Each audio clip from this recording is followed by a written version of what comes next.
Okay, so at this point you've done rocket math, you watched the video for that second day of Thanksgiving homework, did your T-chart, did the review, you're at the video lesson. So I actually have to get a red pen. I need you to get a red pen. I need you to get a pencil. I need you to get your math notebook. And then if you can just open to the next blank spot that you have. Okay, so I'm here. I'm going up here. I do need to find... that's not what I want. 1 second. Here we go.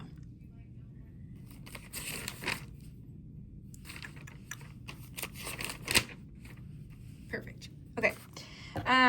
So you're doing this tomorrow. So can you give me, it would be 12:3 here. And then can you give me a heading that says decimal divided by, so I'm just gonna put a little division symbol. And I gotta put my little pop socket thing out. Okay, decimal divided by decimal. And then we'll move from here. So the beauty of this would be the only time that you can pause me talking. If I'm talking too fast, if I'm writing too fast, if you didn't hear what I said, whatever. Pause me, rewind me, blah, blah, blah. Get it done. I want to write down 3 steps. I want to walk you through like, I don't know, maybe 5 or so, 4 or 5, just because we don't have the time, obviously, if it's a video lesson, for you to bring me your notebook and for me to check it.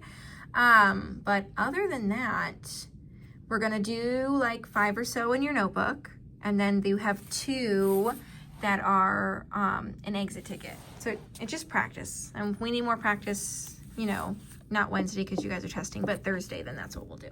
So I'm gonna put some steps. You can give me a 1 with a little circle.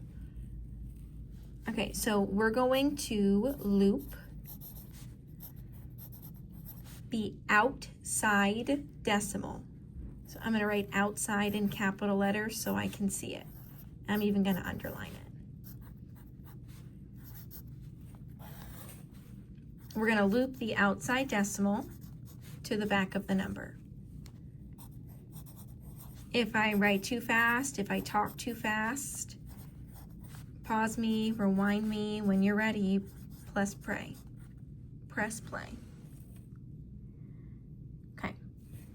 Oh, it should say to the back of the number. I'm talking and writing at the same time, clearly not one of my strong suits. There you go. I'm gonna put a little 2. However many loops you make outside for the outside number, we need to do the same thing for the inside number.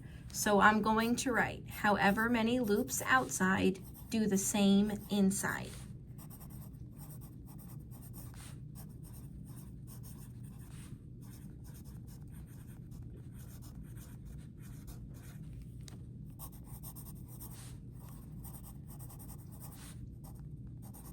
And I'll walk you through that with the red pen when we're ready.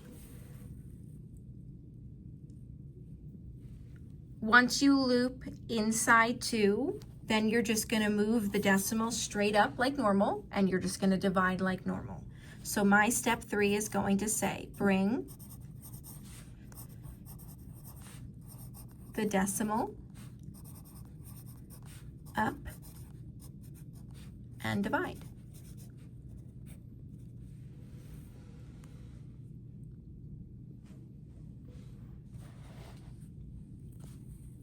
All right, I'm gonna take 6 84/100. I'm gonna divide by 1 2/10. Whatever that first number is, that's still your inside number. And then that second number is your outside number. We first have to get that decimal to the back of the number. So however many digits you need to loop around, that's how many loops you need. So if I've made 1 loop outside, I need to make 1 loop inside, and then I can bring that decimal to the top. this is what your outside number now looks like. So typically I would say, what number is that? But it's the whole number 12. That's what 12 looks like because the decimal's at the back. So it might be easier for some of you to figure out what you need and then rewrite it.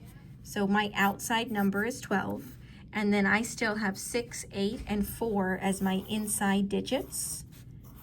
But I've moved the decimal point, and now it's between the 8 and the 4. And then you can bring it up, and you just divide like normal. I would say that 12 cannot go into 6 because it's too big. I know that 12 times 5 is 60, and that's the closest that I could get. And you can use your T-chart if you need to, okay? I should have 8 left over. And I know that 12 times 7 is 84. And then I'm done. So my answer is up top, 05.7. So if you're going to check this, which I would suggest you do, I'm gonna take my answer. Okay, it could just be 5.7.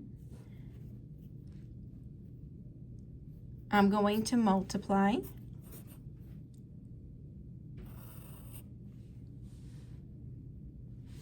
I know that 2 times 7 is 14. 2 times 5 is 10. The extra gives me 11. 2 times nothing is nothing, but nothing plus 1 is 1. That's Dad for me. 1 times 7 is 7. 1 times 5 is 5. 1 times nothing is nothing. That's 4. That's 8. That's 6. I have 68.4, 68.4, and that works. If you're concerned about it being, 1.2, if I were to take 5.7 and I multiply by 1.2, I would say that 2 times 7 is 14. That would be 10 and 11. That's Dad. 1 times 7 is 7. 1 times 5 is 5. That is 4. That's 8. That's 6. That's 1. That's 2. 1 and 2. 6.84. That's exactly what I started with. Okay, I'm going to walk you through a few more, and then you're going to try an exit ticket for me. Instead of me writing it big, I'm going to see if I can put them next to each other. I think that might make a little bit more sense. All right, I'm going to take 2 and 322 thousandths. And I'm going to divide by 0 and 9 hundredths, 0.09. I'm going to set these up next to each other. That first number, that's my inside number.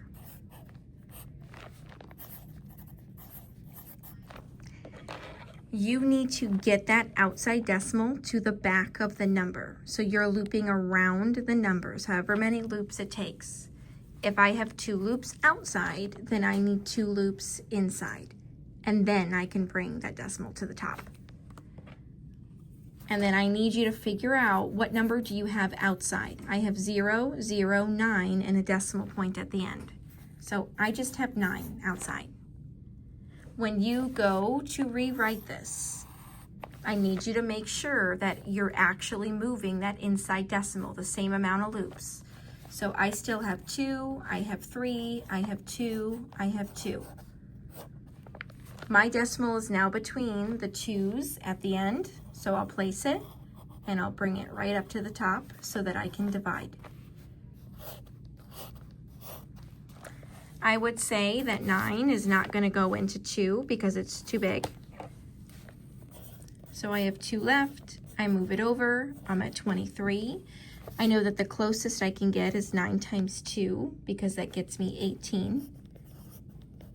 I'm as close as I could be. I'm at 18. I need to get to 23. So I got 19, 20, 21, 22, 23, which shows me that I have 5 left. And then I get to 52. So you can absolutely use your T-charts if you need to. But I know that 9 times 5 is 45. And I know that 9 times 6 is 54. So I can't use 54 because I only have 52 and that's too big, which tells me that I need to do 9 times 5, and that puts me at 45. Instead of trying to borrow, okay, just count up, you're at 45. I got 46, 47, 48, 49, 50, 51, 52, which means I have 7 left. And then I'm at 72. But I know that 9 times 8 is 72. And then I'm done. So I have an answer up top. It says 025.8. So 25 and 8/10. That's my answer. If you're checking it, take your answer, multiply by your outside number. You should end up with your inside number. If you take your answer and you multiply, you should end up with 2 and 322 thousandths. I'm going to walk you through, I don't know, let's say 1, 2, maybe 3 more, okay? I'm going to take 57 and 6/10. Sorry. And I'm going to divide by 1 and 5/10.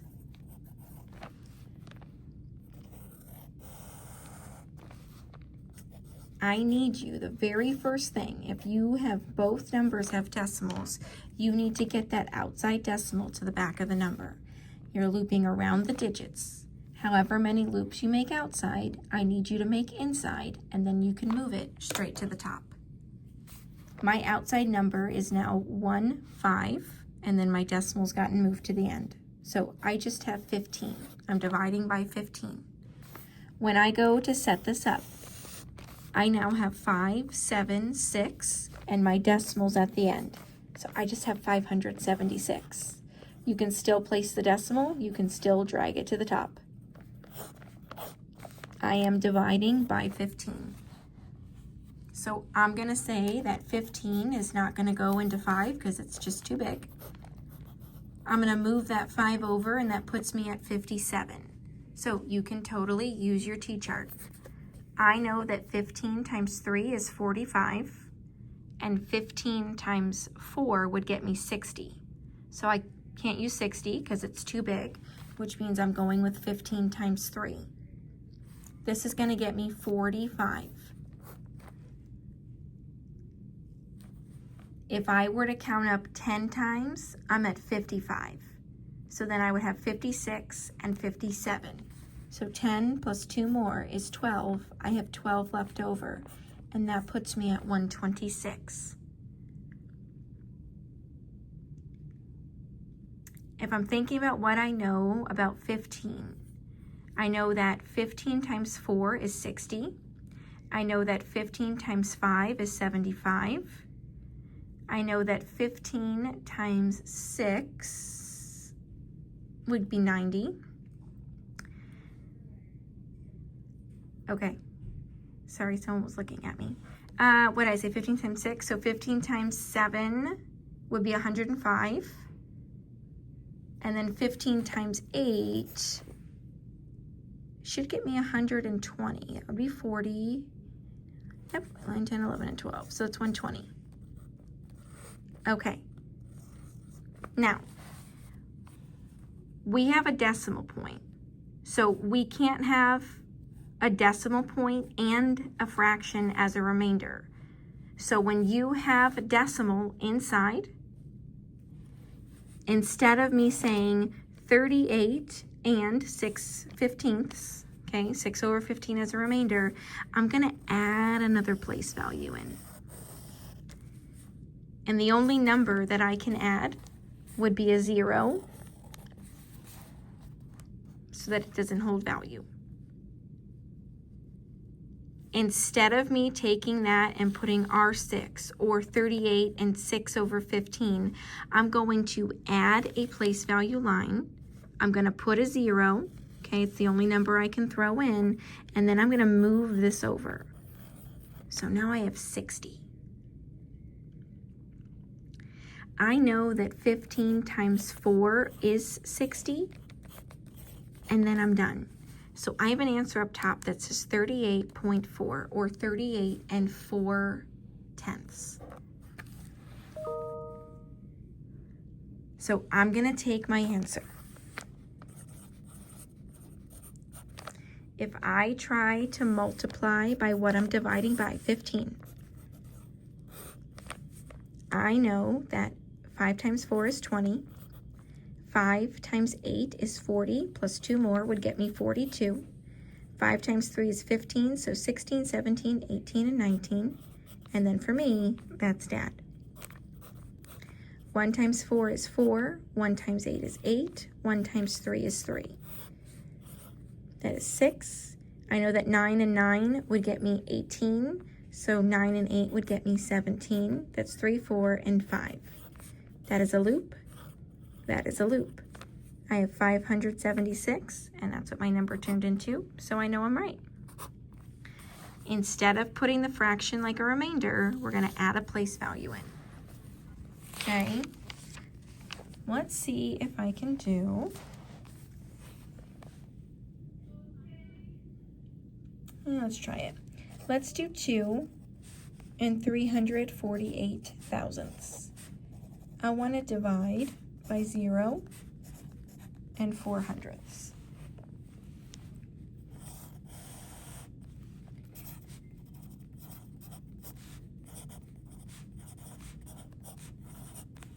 Your first job is to get that outside decimal to the back of the number. However many loops you make outside, I need you to make the same amount inside, bring it straight to the top. I have 0, 0, 4, and a decimal point, so I'm just dividing by 4. When I go to set this up, I still have inside number 2, 3, 4, 8, and I've moved my decimal point, so it's now between the 4 and the 8. I'm just dividing by 4. I will say that 4 will not go into 2. I know that 4 times 5 is 20, and that's the closest I could get. I know that 4 times 9 is 36, so that's too big. But 4 times 8 is 32, so that would work. I have 2 left. I know that 4 times 7 is 28, and I'm done. All right, I want to do one more. It's kind of, I think we'll be fine. Let's do,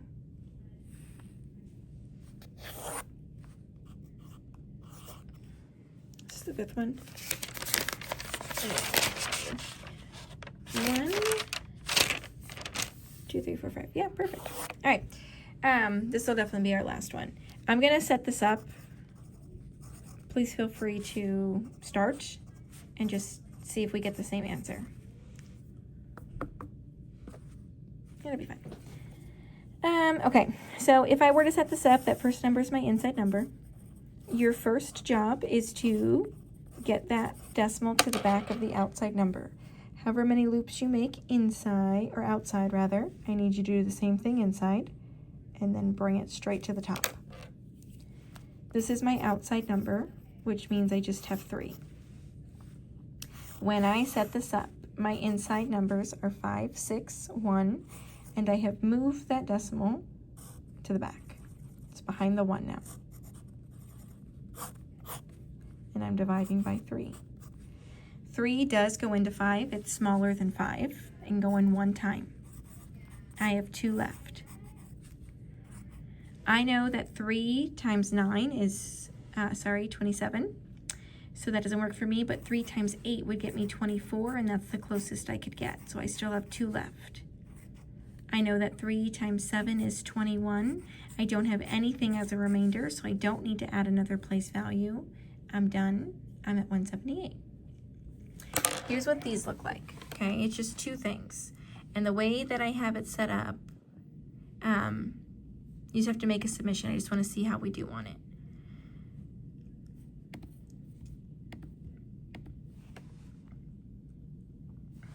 So I'm asking you to try 49 and 74 hundredths divided by 6. However many loops you do outside, do on the inside number, and then just divide normally. I really just want to see if we can get it, and it's going to let me know, do we need additional practice or can we finish and move on?